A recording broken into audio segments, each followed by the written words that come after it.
YouTube, what's going on? First, long form video for myself. My name's Ryan Ogren. I'm a former professional baseball player. I'll make a full video about my backstory, but I played with the Seattle Mariners and the Baltimore Orioles organizations. I was traded, which is cool. The Orioles turned me from a shortstop to a catcher, which was also cool.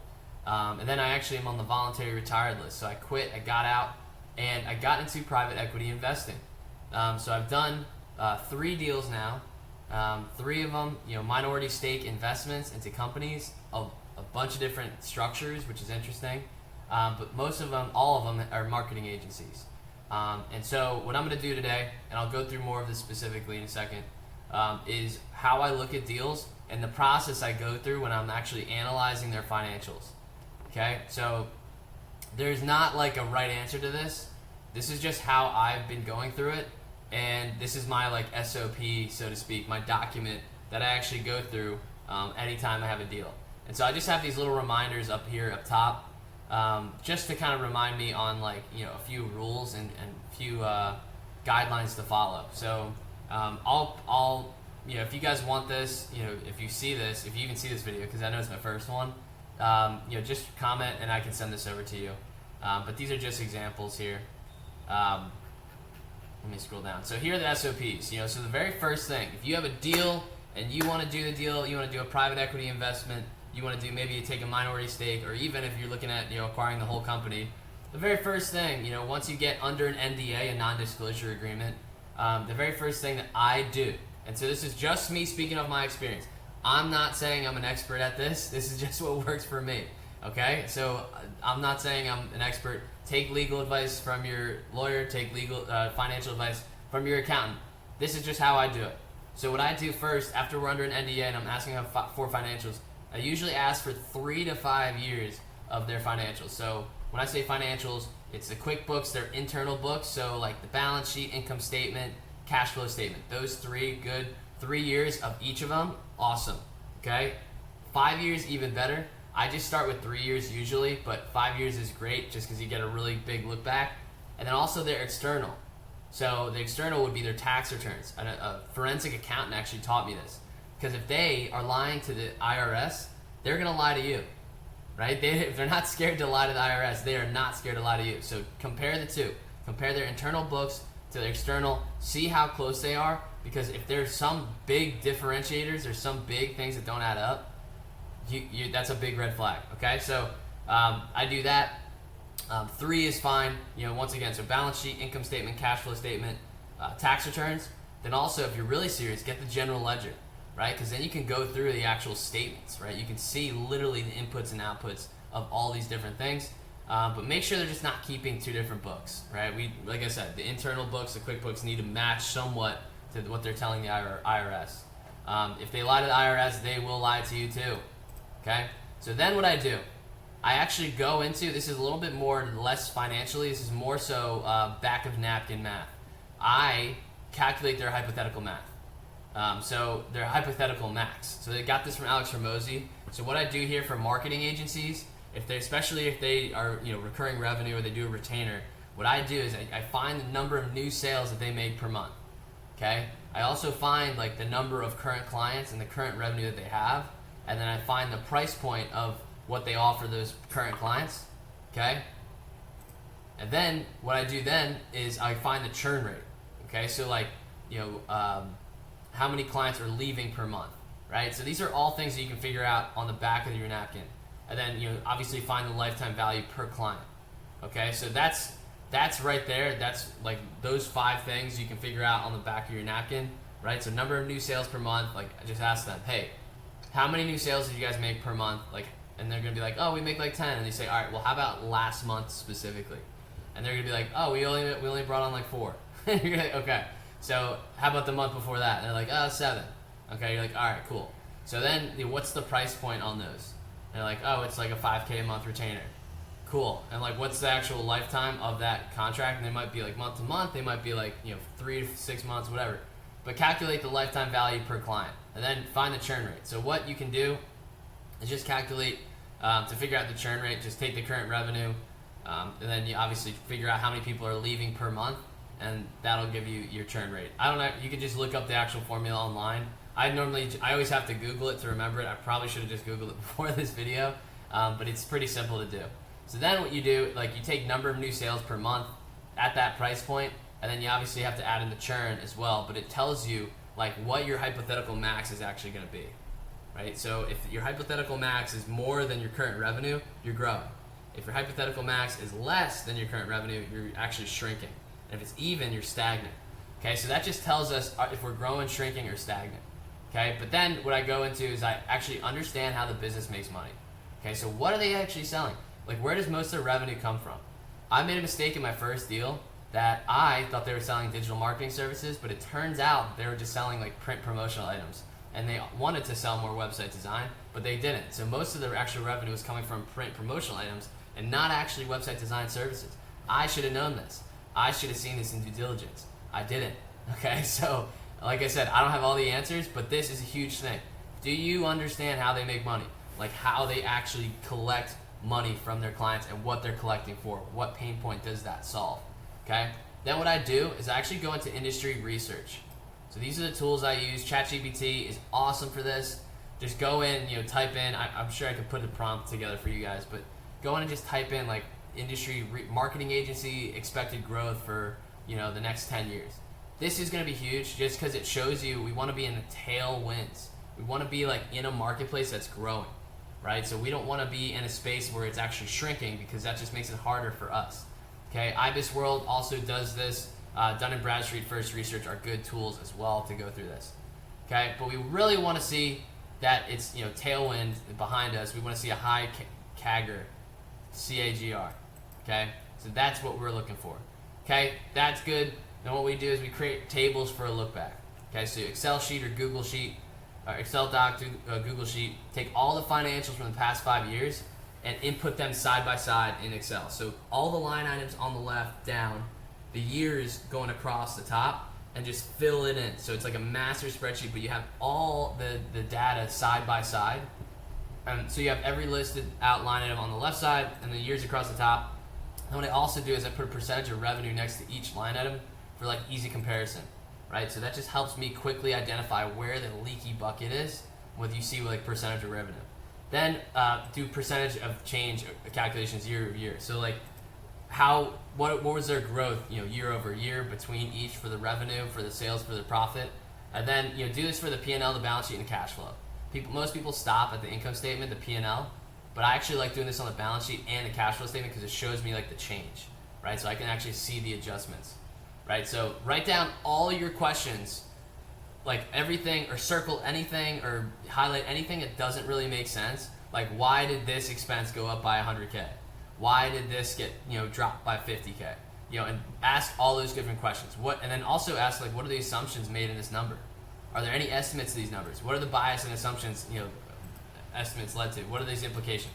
Like, that's more for modeling, but it's usually not the first question you ask, it's the second one. This is my forensic accountant guy. He always said this to me. It's like, it's not the first question you ask you to say, all right, why did this expense go up? They respond, and then it's the second question that uncovers, the bugaboo. And he's a forensic accountant, so always dig into these things. Remember, we got to do a good job, otherwise we're going to get burned in the deal. All right, so then I look at debt and working capital. So debt is self-explanatory. Just I go to the liabilities on the sheet, and I'm looking at it, right? Like, is it scary? Is it not? And what that tells me is like, are these liabilities, one, are they big? Two, it also gives me a focal point on my deal structure, right? So I can then say, hey, instead of just putting cash into the deal, I can actually just take on some of their debt, or just like kind of draw like a line in the profit in the operating agreement. If I'm doing like a minority stake, and just say, hey, like, we're not going to take any profits out until this is paid off, or until this gets paid to X, right? So debt just gives you another lever to pull in the deal, which is great. But also check for like liabilities. So like long-term liabilities, current liabilities. I look at both of those, and you're going to go more specific in them at in due diligence. But that's a good place to start. Working capital, always calculate this. Take out the small debts. We just don't want to know what the actual cash flow situation looks like. It should be around 10 to 15% ideally. But operating working capital, you guys can figure out all these formulas. They're pretty simple. So negative spits off cash, good. Positive requires cash, bad. Map out the operating cash cycle. Okay, so this is important to understand just the cash flow of the business. Days payable versus days receivable. We want to just calculate both of those numbers and just see if there's like a way that we can actually pull a lever to keep more cash in the business. Another just checkpoint, this isn't like a huge one, but has owner's equity been growing over time, right? And if it has been growing over time, has it been because they've been infusing capital or they've been making money through operations? Okay, so if they're not infusing any capital and it's been growing over time, it means they're making money through operations, which is good. Okay, so then what I do is I calculate EBIT, EBITDA, free cash flow, and NOPAT. Those are huge. So these are just quick ways to actually clean EBITDA from these numbers. So you start with operating income, add back anything that's non-recurring, one-time, non-controlling, non-core items, okay? And anything above, okay? Anything above operating income on the P&L. Then look at below operating income and see if there's anything that should have been added that wasn't. Otherwise, disregard the stuff below. Operating income doesn't dirty it, okay? So EBITDA, then add depreciation, amortization back to EBIT. Depreciation, amortization will be on cash flow statement. Check the footnotes for impairments in D&A. This is more so for bigger deals. You're not going to see these too much in smaller deals, but still do it. Free cash flow. So this is really what I look at. I like this better than EBITDA, especially in smaller deals, because this tells me like literally the cash that it spit off, right? So it's net income plus D&A minus the change in working capital minus CapEx. Okay, so another thing that you can do is right here, just go through the cash flow statement, look at cash flow from operations, take that number, subtract CapEx, which is going to be right below it, cash flow from investing activities. You're going to see that. Subtract CapEx from that. That's the amount of cash it spit off in that time period that the cash flow is measuring. So this is super valuable to know, because if it's spitting off a lot of cash, it's healthy business. We love that. It might not be healthy, but I like to have a business that's spitting off cash than not, right? So that's a huge thing to look at. EBITDA can be like very misleading.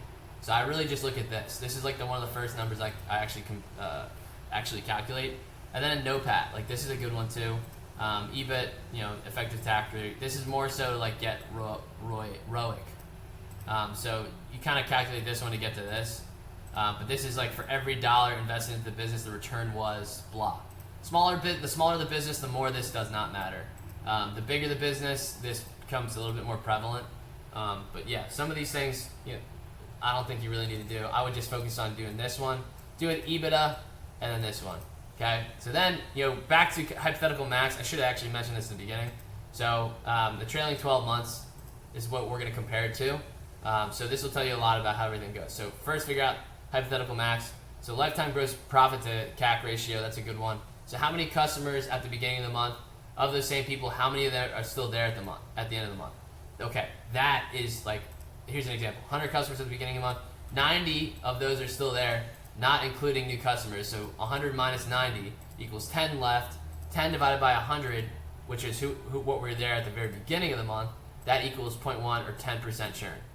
Okay, so that's what I should explain at the very beginning.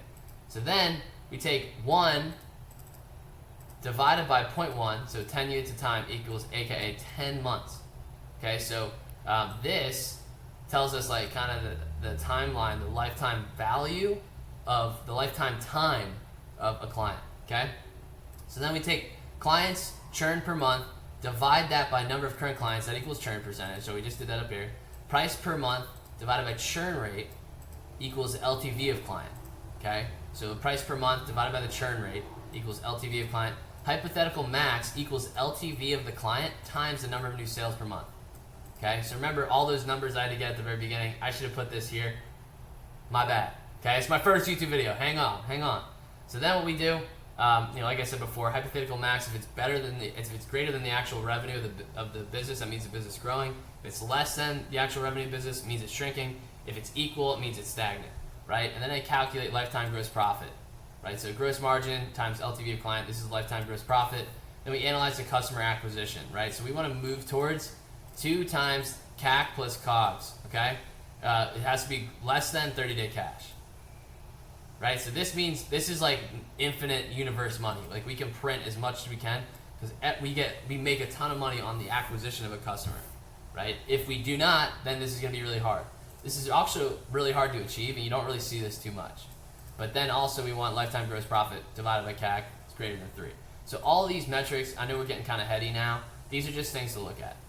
But then I go back to it. Like, how many people are willing to buy this thing? What is the profitability of this thing? You know, how unique is this space? This tells me like a moat, right? So when we're investing in a deal, in a business, like who else can come in and just take our lunch, right? So is it unique? Is there a legit moat that this business has? What is it, right? So that protects your dollars as an investment. So go through QOB. So ask for, you know, a full customer breakout by revenue, concentration. Do some DD on the health of that large customer. Revenue, single product, patent protected widgets, you know, all that stuff. What are the barriers for Joe Schmo to enter and compete? That's a good one.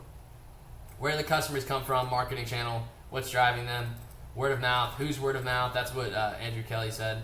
But why do customers go to the business? You know, all kinds of stuff like that. So this is where we start to get into like interesting points, right? So I, as a investor, I'm looking at a deal where I can pull some levers and make it more valuable. Okay, so I look at a deal that's here. I should be able to, after I pull these levers, make it here, and then that gives me my return. So what are the value levers? How will I grow this business after the deal? A lot of investors get stuck with like, maybe they start out at the very beginning, they're like, yo, this is gonna be awesome for us, we're gonna kill it, I just wanna get this deal across the line. But this needs to happen. You guys need to think about the value levers you're gonna pull after the deal. That tells you how much you can actually pay for it, right? So then you build out the model, reverse DCF, that's usually what we do. 3%, 3% direct cap for perpetuity. I'm not a big modeler. I normally just look at past year financials and just kind of have a good pulse on things. But yeah, so then you can do all kinds of stuff. But then understand the cash flow from the business, right? So I should have put this earlier.